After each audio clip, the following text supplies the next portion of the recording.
Hi, this is the Professional Amateur Hour coming to you with another review. This time we're talking Monster Hunters. Not to be confused with Monster Hunter, that one is singular. This is Monster Hunters with an S, so it is plural, and that makes it a different movie. And this 2020 movie is directed by Brendan Patrizzo and stars Tom Sizemore, Anthony Jensen, and Connie Jo Seachrist, among others, of course. The story of this movie is that there's this kind of like quasi alien invasion. I say quasi because they're just kind of like hanging out in the sky in their ships. And then one day they disappear, but this one ship does land on Earth, and it seems to be like a prison ship or something. So now there are alien monsters running around, and it's up to the Alien Defense Force and Bob to try to, eliminate the aliens. What will happen exactly? You'll have to watch the movie and find out. So what works with this film?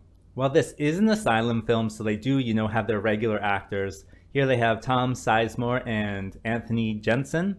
And Tom and Anthony, I gotta say, they have a standout performance in this one. I've never seen them act this well in any Asylum film, and I've seen quite a few Asylum films, I gotta say. Their acting is definitely outstanding in this one.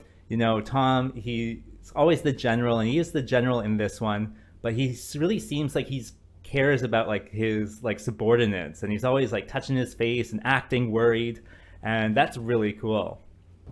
Any word from Shepard yet? Or is he still MIA? Not since the last transmission, sir. It's clear we've got an alien crash, but we believe the potential alien craft is jamming the signal somehow. So it's possible he's out there. And then there's Anthony. Anthony, he's running around in the woods this time, and he actually seems like distressed and worried about what's happening, and really, wants to seek some vengeance on this alien for whatever reason. And so it's definitely outstanding performances from the both of them. I also liked kind of the larger world that they were building. Like I said, it's like this quasi invasion where, they're just hanging out in the air. And, if you try to make first contact and they don't like it, they'll, blow up your city. But if they do like it, they'll leave you alone, right? So they give you all these little bits and pieces about kind of what's going on outside of this forest.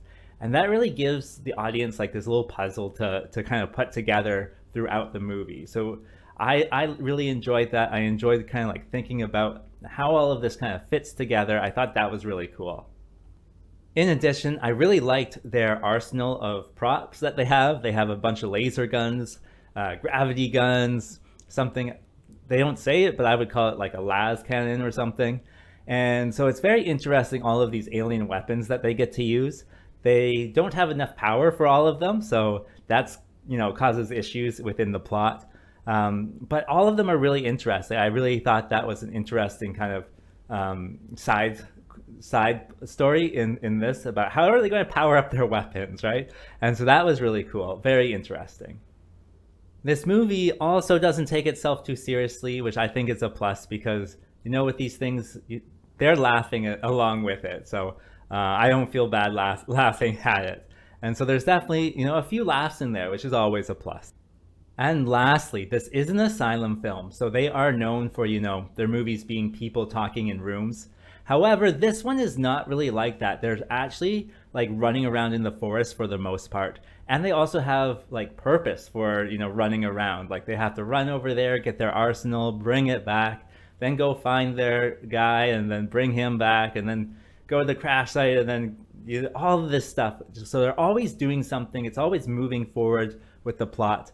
They even have this guy, Bob. He's like their only scientist. He's like this alien nerd. And even he is running around in the forest. He's tagging along with the Alien Defense Force. And yeah, he's out there doing stuff. So definitely it's not people talking in rooms. There's a little bit of that, but it's not the majority. And that's definitely, a breath of fresh air when it comes to Asylum films. All right, so what doesn't work with this film? Well, for a film called Monster Hunters, they, do have some hunters, but no real monsters. They have a bunch of aliens. I guess you could call them like alien monsters, but are aliens also monsters? I guess that's really up for you to decide. They're really trying to take off of the Monster Hunter name, and I think that would turn a lot of people off, keep a lot of people away. Because why would you watch Monster Hunters when you can watch Monster Hunter, right? So definitely that was something that kind of annoyed me and did stop me from pressing play for quite a while. In addition, this is a low budget film, so there is a little bit of CGI in it. They do use it sparingly.